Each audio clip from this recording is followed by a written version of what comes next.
So, welcome everybody. This session is entitled The Hermeneutics of Nature Towards a Classical Lutheran Theory and Practice of Natural Science. It will be presented by Mr. Davis Smith, a 2026 Russell Kirk Center Wilbur Fellow. He just finished his master's degree from Hillsdale College in Classical Education.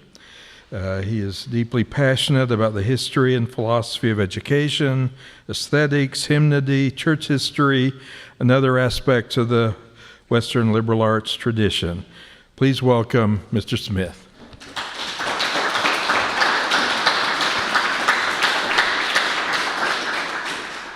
Thank you very much, Dr. Veith. Do we talk about science enough in the classical education world? What's the first thing you think of when you think of science? Maybe a boiling test tube or a guy in a lab coat, or possibly, if you're taking the more philosophical route, the more materialistic, pragmatic type of education that the progressives have said needs to dominate our educational system. This idea that science is the end-all, be-all of education. We must prepare our next generation to enter the world of practical matters through a thorough scientific training. But sometimes it seems like we can shy away from it in classical ed world. Maybe it's just because too many of us have traumatic memories of dissecting the frog, or trying to remember all sorts of seemingly meaningless terms for our chemistry or physics quizzes, or struggling through the math. But perhaps some of us have just never considered the relationship of natural science to classical education. I am an unlikely person to be giving a talk about science, because although I frequently refer to myself in somewhat tongue-in-cheek fashion as a compulsive generalist, my training is almost exclusively in the humanities. I have usually, in the past, considered myself principally a devotee of those studies which are concerned with the nature of the human intellect, passions, and desires, not necessarily the natural world. Why then have I chosen to talk to you about science today? I, who have never donned a lab coat or helmed a science classroom in my life. Certainly not because I claim unique experience or authority. I'm sure there are some in this room who have a much higher claim to such a position than I. Perhaps some of you majored in science in college, or some of you have taught or are teaching science today. No, I'm giving this talk because I'm deeply interested in how the classical vision of liberal education, through the many forms and syntheses it has undergone in the history of the West, presents a unified, compelling model of knowledge and its role in shaping human beings toward what is real, noble, and lovely. Liberal education helps us to know ourselves and our world so that we can truly be at home in God's creation, which he made for his glory and our delight, and into which he sent his one and only Son to take on flesh, bear our sins, and emerge victorious for our everlasting beatitude.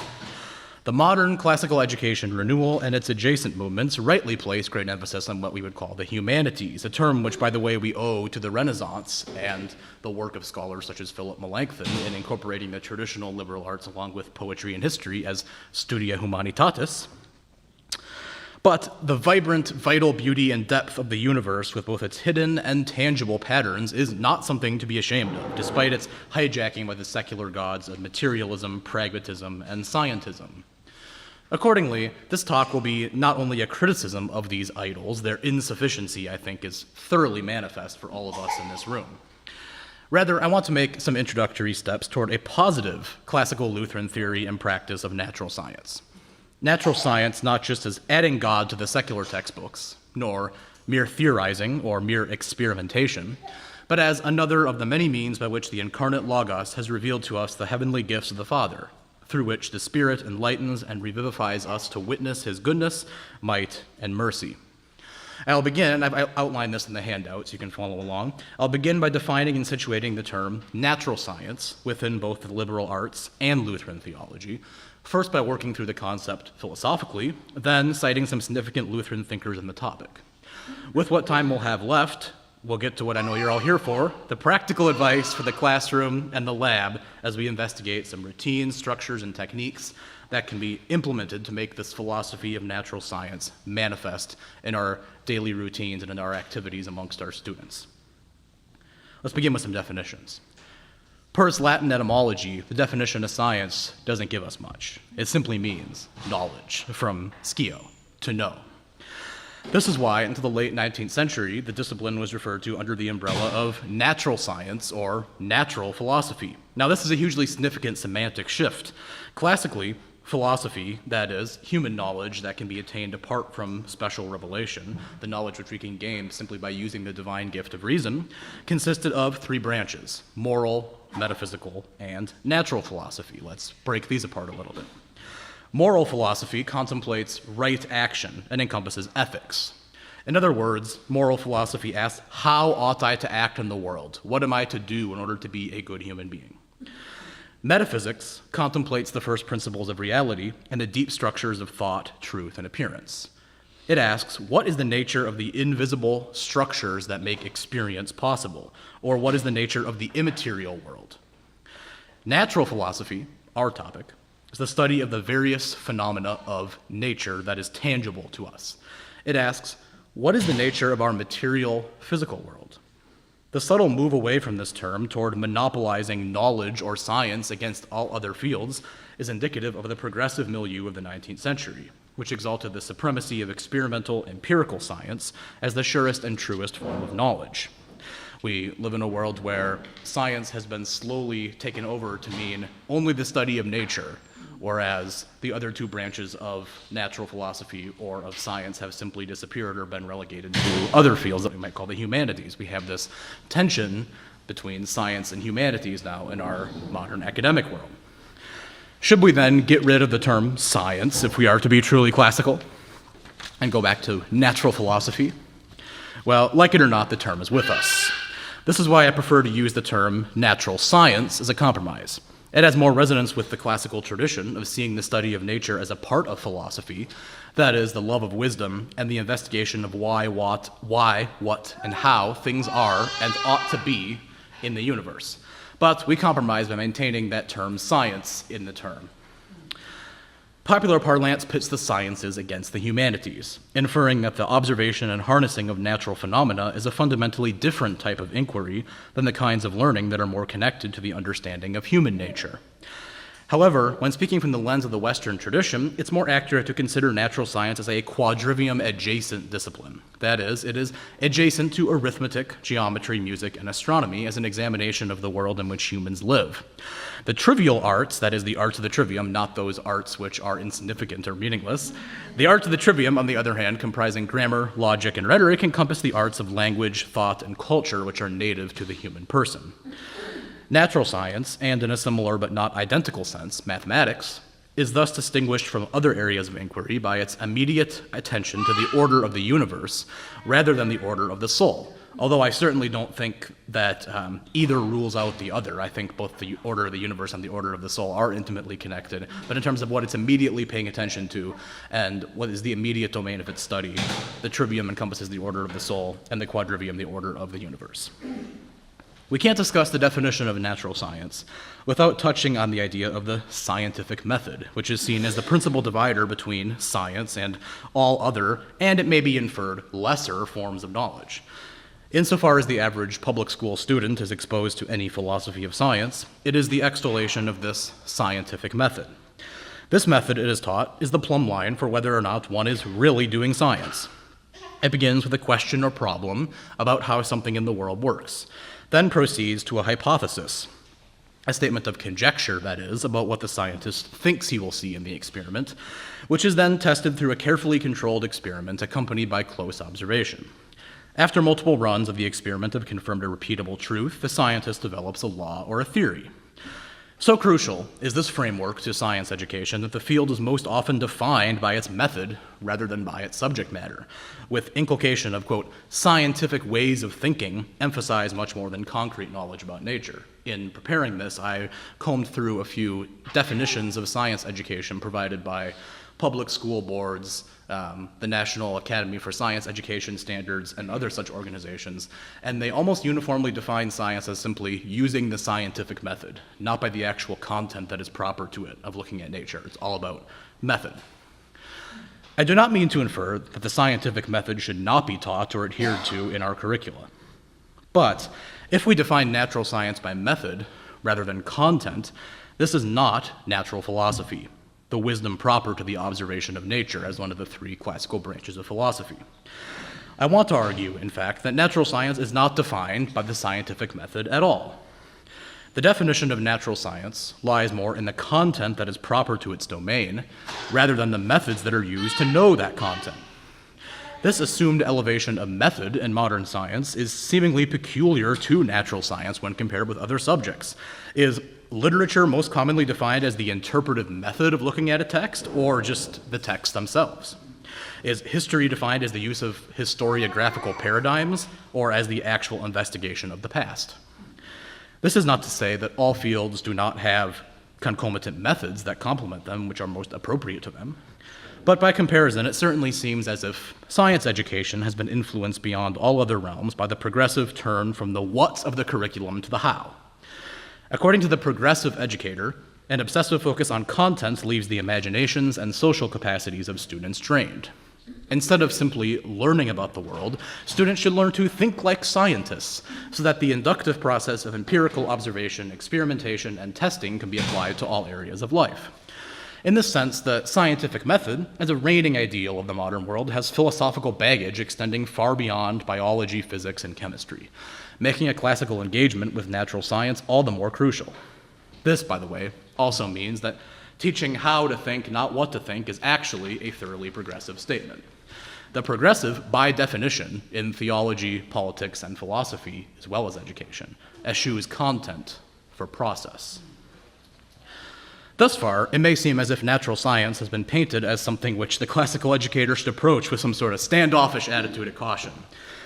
An understanding of the outsized role of natural science since the progressive/pragmatist revolution and its redefinition to simply science as if it were equivalent with real knowledge should indeed lead classical schools to a healthy skepticism of the categories in which the field is discussed and practiced today.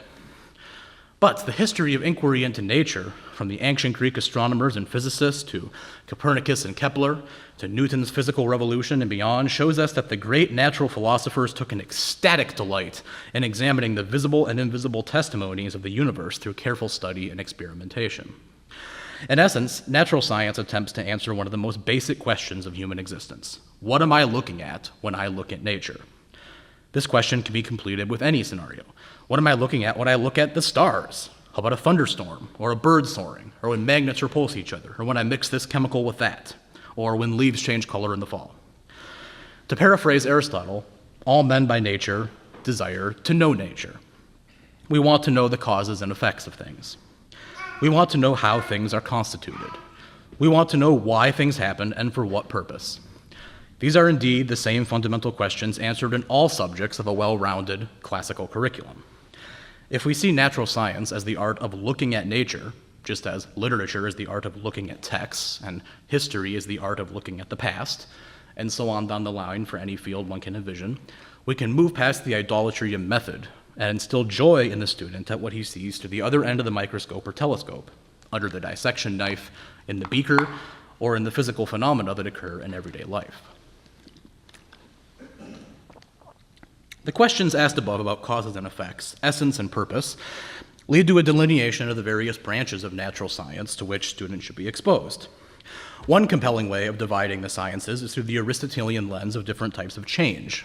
That is, natural science considers the different types of transformations that nature undergoes. Physics can be seen as the study of locomotion, how forces affect motion in objects, how this gets from here to here. Chemistry is the study of alteration, how substances change through reactions, how this turns into a different thing. And biology can be looked at as the study of growth and diminution, or growth and decay, the life and death of living things. What about the liberal art of astronomy? Don't believe I've forgotten it. It's the only science that is listed among the 7 liberal arts, and so deserves careful consideration. However, I do believe that it belongs in its own category and that it somewhat transcends the paradigm of different types of motion that I just gave. This is because it's a quadrivial study, along with the other mathematical disciplines.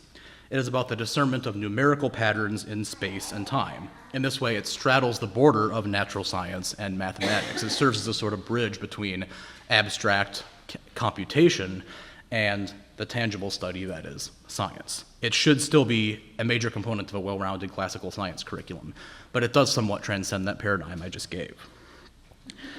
This ultimately is what makes a study liberal, that it is sought and enjoyed for the love of knowledge alone, from which the fruits of enthusiasm, retention, and mastery spring.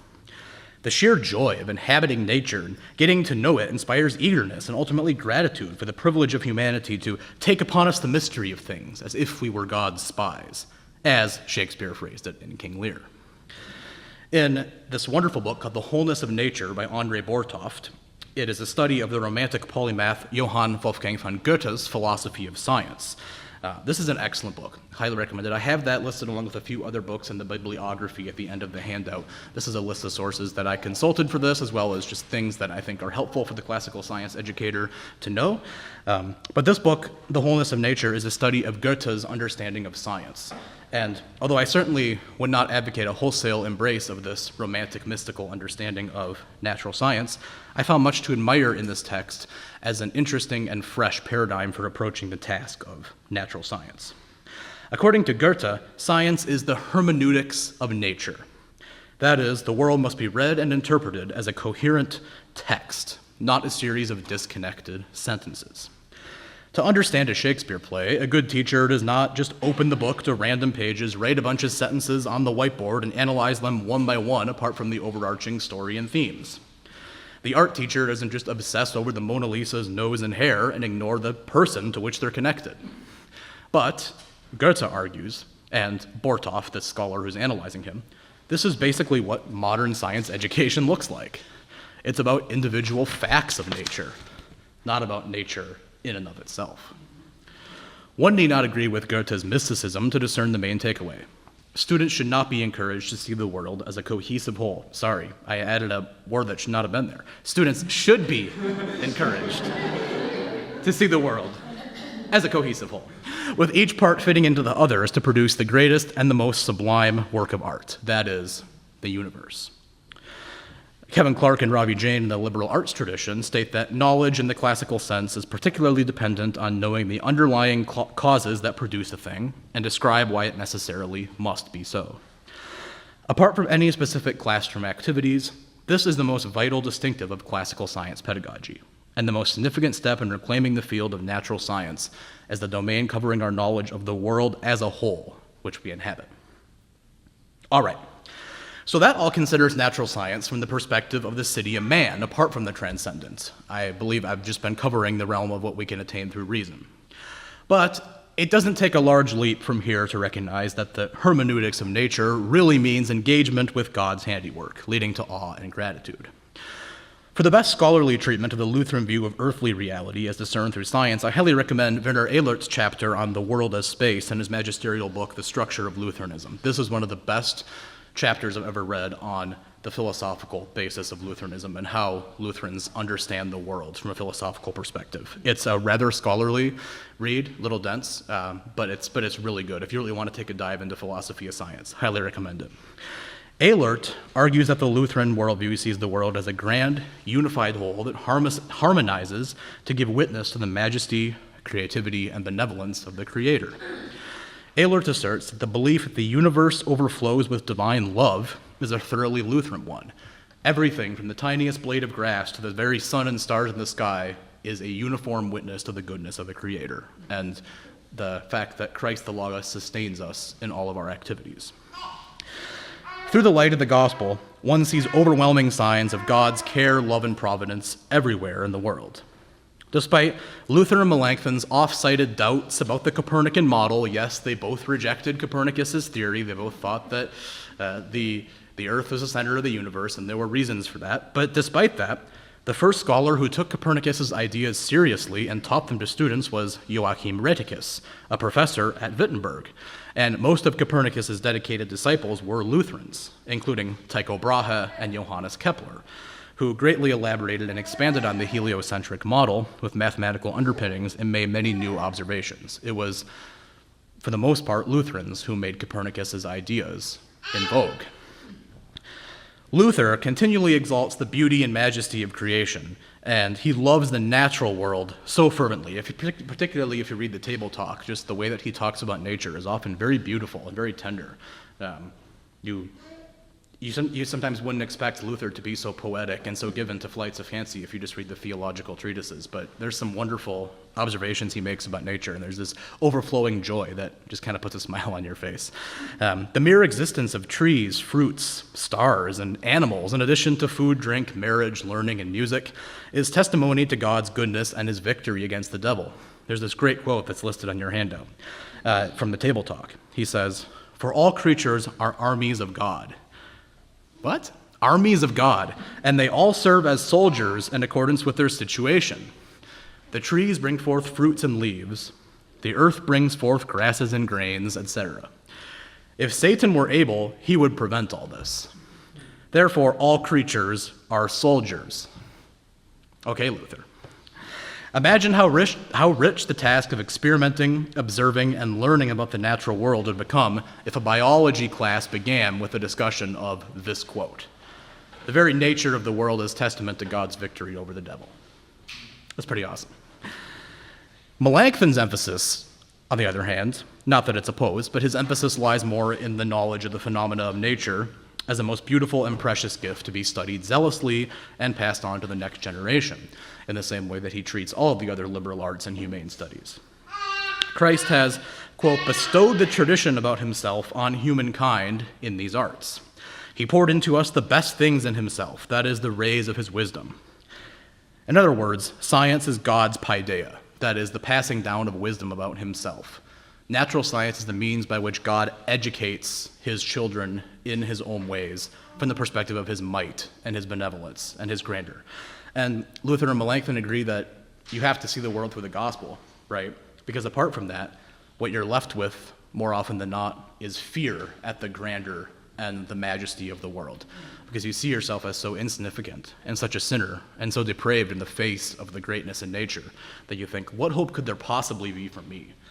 What kind of God could possibly care for me in the midst of all this? If you look at nature apart from the gospel, this is what it can easily lead to.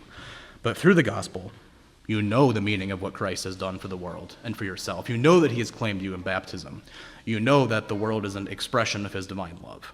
And so you can then look at those same phenomena of nature and say, yes, he cares about me, despite my own insignificance, despite the fact that nature is so grand. Melanchthon also says that we men are made to behold the nature of things and are as if placed in this theater by a divine providence, so that by understanding the marvelous movements of the heavens and the variety of things that come into being, we may recognize God as the maker and seek salutary protection for life. What is more unworthy and vile than if we forget this gift and, like blind men in a theater, do not behold and contemplate ourselves or other common things that are in our hands? I love this so much for so many reasons. He sees the world as a theater. Imagine that. Luther sees the creatures of the world, all of creation, as armies of gods, soldiers fighting for and testifying to their general, Christ Jesus. Melanchthon sees the world as a theater teeming with life and interest and humor and tragedy and all of these things that we'd associate with drama. And we're placed in this theater by divine providence. What sort of barbarians we would have to be to love vile things instead and ignore all this and focus on things that aren't nearly as beautiful and as essential to the meaning of existence. He uses his very favorite analogy. If you read Melanchthon's orations on philosophy and education, I think he makes at least one reference to the Cyclops in every essay. As the creature who always keeps his one eye planted firmly to the earth and only cares about his own gratification and doesn't know anything or care about any knowledge or care about his world at all. So he says, let us not become like the Cyclops and fix our eyes on base things, but let us lift them up to the works of our Maker. Moving on to our next great Lutheran scientific figure is, of course, Johannes Kepler. Arguably no natural scientist in history produced such rich theological reflection and connection through his work. In his Epitome of Copernican Astronomy, he justifies his project by declaring that the visible heavens will pass away and are but a temporary foretaste and shadow of the invisible, eternal, new world. What we see when we look through the telescope is, again, God's paideia, God's tradition of education about himself, done not simply because he wants us to delight in it, but because he wants us to see a foretaste of the new heavens and the new earth to come. Therefore, because this is the case, it is most meet, right, and salutary to study the present heavens, so we can all the more recognize the nature of the new world when it arrives. For Kepler, all created things exist in a celestial hierarchy and are intimately connected. They are in need of the motions and lives of the others because they have their end and their blessedness outside of themselves. He sees the grand interdependence of the whole chain of being. The study of nature makes one almost intoxicated with its delights. He says all philosophers, whether Greek or Latin, and all the poets too, recognize a divine ravishment, or a sacred madness in investigating the works of God, and not merely in investigating them privately, but even in teaching them publicly. And it can be inferred that the false charge of esoteric novelty hunting cannot cling to this ravishment. So Kepler is here responding to the charge that the Copernicans are just being contrarian for its own sake, that they're exercising inordinate curiositas and just wanting to come up with new theories just for the sake of being novel. However, he declares that the natural scientist is drunk on the bliss of reading the texts of nature. It's an authentic ravishment he gains from this, not just the desire for novelty. The scientist is caught up in mystical ecstasy by reading creation because he sees everywhere the images of eternity. The study of nature thus becomes good, pleasing, and humane for its own sake, and therefore a liberal study befitting the educated person. He ends his Harmonia Mundi, Harmonies of the World, with an incredible long prayer that we may be pleasing to God in all our inquiries into creation.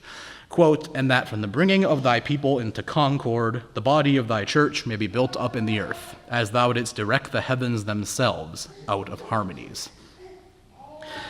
One more figure among the Lutherans before we move on to the practical stuff.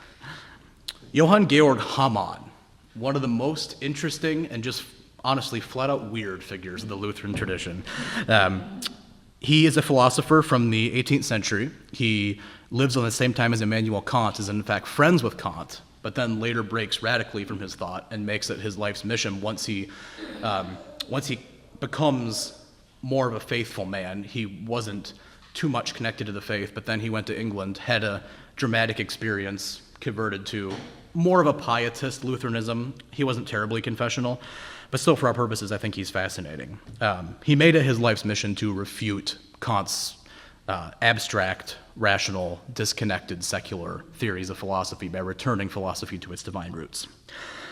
So he's still steeped in Lutheran categories of thinking, I would argue, even though he's more of a pietist and a revivalist. For Hamann, nature must be encountered as an overwhelming experience. He uses the metaphor of the soul feeding on the bread of nature rather than simply thinking about it, which for him is blasphemous. He thinks it's blasphemous to simply rationalize about nature rather than actually encountering it and being overwhelmed by it. In his characteristically odd, poetic, very individualistic style, he writes, "Oh, for a muse like a refiner's fire and like a fuller's soap. She will dare to purify the natural use of the senses from the unnatural use of abstractions, by which our concepts of things are as maimed as the name of the Creator is suppressed and blasphemed." We need to have this experience of getting, as Kepler speaks of, as getting drunk in the delights of nature, not just simply thinking about them in an aloof way. And then he also has got this very interesting metaphor drawn from Greek mythology. He writes, "Therefore do not venture into the metaphysics of the fine arts without being initiated into the orgies and Eleusinian mysteries. But the senses belong to Ceres and to Bacchus the passions, the ancient foster parents of nature the beautiful." What I don't know what he's trying to say there. Well, Ceres is the goddess of the harvest in mythology, so she's identified with the outward faculties which reap the fruits in nature and prime them for eating. So we have to use our senses to harvest the world to gain information about it in the first place, but it can't stop there, because we need to digest the fruit once we harvest it. Bacchus, the god of wine and ecstasy, represents the passions which complete the work of assimilating the raw material of nature. The natural scientist, therefore, is the one who uses his senses as harvest tools for the world, and who focuses his affections upon the act of consuming the harvested material. This is an activity that engages the entire person as we take the sense material from nature and then digest it and make it part of oneself through contemplation. It's a very interesting and a very poetic way of conceiving the scientific task. I I realize that it's a little bit odd and that his way of writing is a little bit strange, but I think it's an interesting alternative way of thinking about things, even though reading Hamann is definitely not for the faint of heart. I recommend it if you're up for an adventure.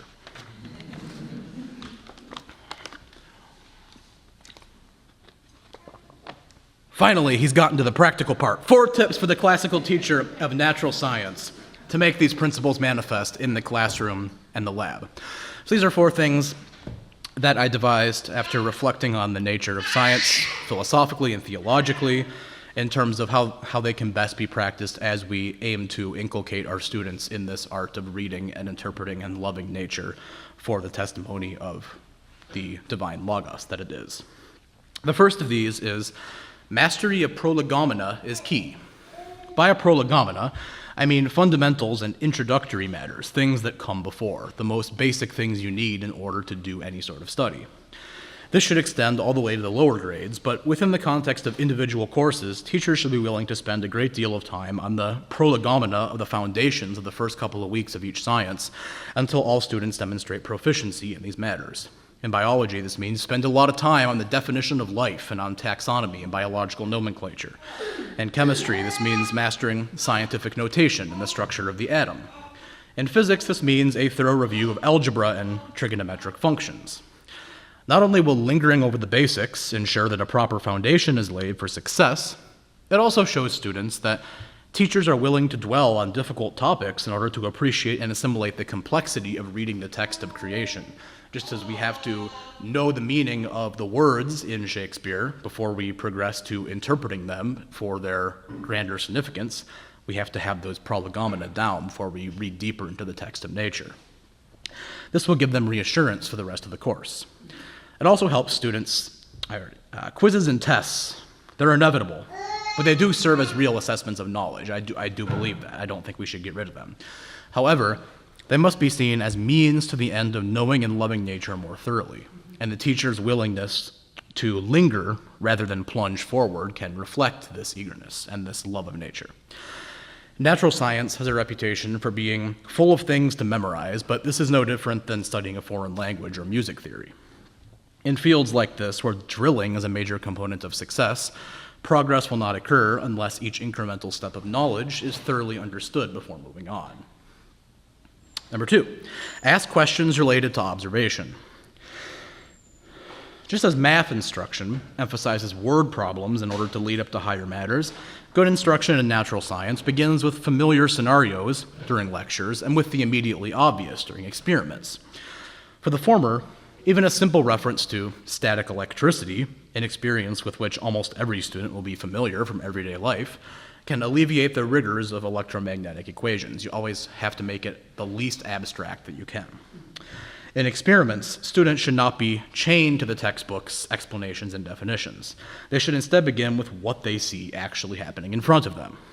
If students are receptive to observing phenomena, they'll quite naturally ask questions to further their understanding. To foster this, the teacher should ask as many questions as possible about what is before the student's eyes in an experiment or demonstration. If inquiry is born from wonder about phenomena, students are more likely to find wonder and intrigue in the subsequent laws, equations, and terminology that they learn, even if these might otherwise seem rote and mechanical without such a starting point. Wonder is not limited to mere observation, and in fact it should not be, as the progression of sciences ascends toward the invisible and the mathematical truths which underlie chemistry, physics, and astronomy. There's a very good argument to be had that starting with biology is the best, at least in terms of high school sequences, because you're with the more immediately obvious, and then as you go upward, you ascend toward the more quadrivial disciplines by thinking more mathematically. But natural science, more often than not, begins with observation, even in those more abstract mathematical disciplines. Number 3, recognize that natural science cannot stand without the arts of the trivium. Although the teacher of natural science cannot be as involved with a student's use of language as the teacher of English composition and rhetoric, attention to the correct and mindful use of words is a critical component of becoming proficient in natural science. Students should not only be willing to record their observations in graded journal notes and lab reports, but should be able to do so in precise terms. Recognizing that all writing is persuasive communication, that should be crafted with an eye toward informing, pleasing, and enriching the reader. Instead of using fill-in-the-blanks answers, quizzes and tests should utilize the short and long answer format, which requires students to write full-fledged paragraphs. Their work should be assessed on style and coherence, rather than just accuracy alone. All classical schools should have extremely robust writing and rhetoric programs, which at this point in the student's journey will be paying rich dividends. Reminding the students to attend to their knowledge of language will assist them in becoming more careful, intentional, and zealous in their study of nature as they work to transform rational and empirical information into words. Just as the great natural philosophers strove to hit upon just the right expression to describe what they saw. The teacher should also consider introducing each class period with a snippet of great imaginative prose and poetry, such as the works of the Romantic nature poets, or a quotation from a great scientific figure, or from someone like Luther about the theological dimensions of nature. This begins the class with beautiful language that is relevant to the topic at hand, and primes the student for intrigue in the upcoming lesson or experiment.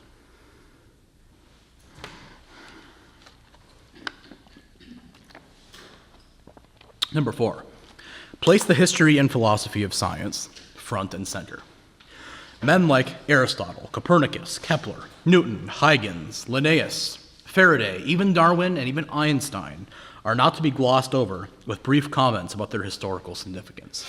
They are to be rather studied in detail, read and wrestled with, particularly in the high school years when students' reading abilities can easily encompass the demands of these writers. Teachers should ask students to consider and admire the challenges faced by these great men, and ensure that they understand how particular topics and fields have been impacted by their work. This principle also extends into choosing experiments. Many historical experiments performed by the great scientists can be easily repeatable today, such as Pascal's experiment of raising liquid in a tube to demonstrate the existence of a vacuum, and even the simple act of observing variation within species and ecosystems in nature, as Linnaeus, Mendel, and Darwin did. High school is also an excellent time to intersperse content alongside the philosophy of science with its attendant questions. How much can empirical induction really account for? What is the difference between laws and theories? What is the classical versus the modern view of science? The primary source readings will help students articulate their responses to these questions and to keep them at the forefront of all their memorization, experimentation, and writing. I also highly recommend in all grades the practice of the timeline. We've perhaps heard a lot about how this is a very useful pedagogical thing for classical schools to incorporate across all of their subjects, and for science this is no exception. Seeing the history of science displayed linearly is an excellent way for students to come to grasp how knowledge changes over time, how ideas, how cultures change, and they can see the great figures of natural science across time in a way that's very understandable and very interesting for them. So I recommend that throughout all levels as well. As we come to our conclusion, I'd actually like to read a psalm to you. This is Psalm 19, read in a most inelegant and inclassical fashion from this phone, because I forgot to bring my Bible. I'd like to read Psalm 19 for you all, and then we'll have a little wrap-up reflection on what that means for our talk today. The heavens declare the glory of God, and the firmament sheweth his handiwork. Day unto day uttereth speech, and night unto night sheweth knowledge. There is no speech nor language where their voice is not heard. Their line is gone out through all the earth, and their words to the ends of the world. In them hath he set a tabernacle for the sun, which is as a bridegroom coming out of his chamber, and rejoiceth as a strong man to run a race.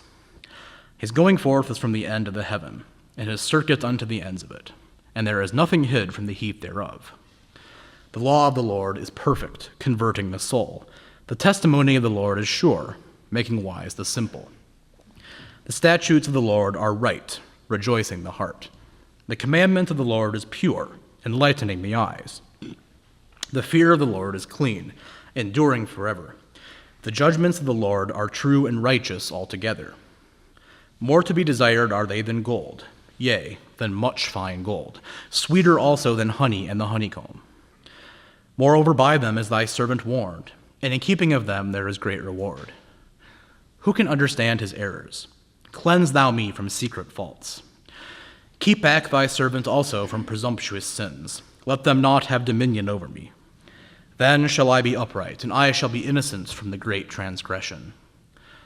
Let the words of my mouth and the meditation of my heart be acceptable in thy sight, O Lord, my strength, and my Redeemer.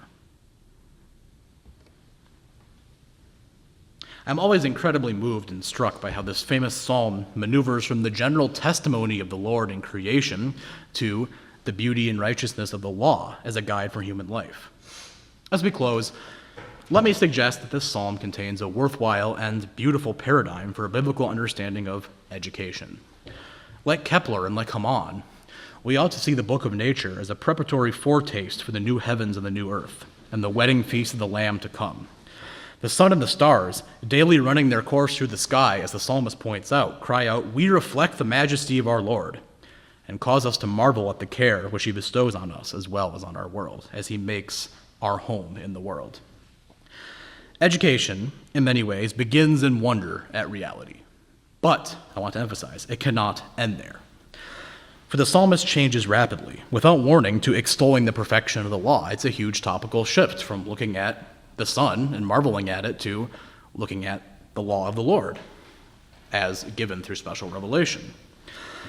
All three uses of the law, according to Lutheran theology, convicting, mirroring, and guiding, can be found in this psalm. Education cannot end at wonder, because it demands that we know the way of righteousness that God has ordained for human beings, and that we are taught to cling firmly to this way of righteousness and never to waver from it. But even then, the vision of liberal education is not finished. The psalm goes on. The psalmist is at last led from the firmament, up here, around us, everywhere, to the chamber of his own unclean soul and his secret faults. He prays for the guidance of his Redeemer to remain blameless and upright. He's convicted by the law. He sees himself mirrored in it. He wants to be guided by it. He's moved from the laws that bind the universe together to the laws that dictate what is right for man, to the law that he sees written on his very own soul. Do we not see all three divisions of philosophy in this? Metaphysics, the invisible nature of the world; natural philosophy, the tangible nature of the world; and ethics, how I ought to act with this in mind. This also includes all the divisions of education: quadrivial study of the natural world, transmission of truth in morals and behavior, self-knowledge of our own inadequacy, so that we may cry out to our Savior for the refreshment and redemption that only he gives to us through word and sacrament. Imagine a natural science class that used this psalm as a roadmap to survey all the kinds of knowledge that are worth possessing, both in the home that God has fashioned for us and which he has given us the hermeneutics of nature to look at, the law that he has ordained for our well-being, and which is ultimately fulfilled and distributed to us through Christ and the Holy Spirit, and then ultimately inside of us as we study our own human nature and discern the best paths on which to walk. Natural science can lead us down all those pathways, if only we are astute enough to notice it. Let us give thanks to God the Father for his awesome creating majesty and providence, to Christ our Lord for entering creation to make us whole, and to the Holy Spirit for enlightening us about the truth of all things in heaven and earth. Thank you.